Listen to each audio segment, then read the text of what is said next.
Home is big smiles and long hugs, shoes piled up outside. The heart of the house is the kitchen and it's alive. It's laughter and songs from movies. The pink bag barely fits the boot. The small ones are in the cupboard. It's same but different. Chapatti, roti, paratha or puri. Are they plain, dipped, ripped or buttered? Sheepish eyes, broken plate, apologizing. Your cousin's learning how to make them so they come in different shapes and sizes.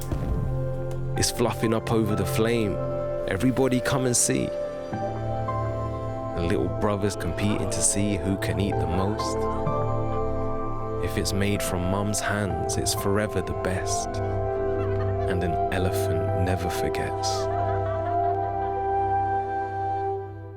Home is where the Elephant Atta is.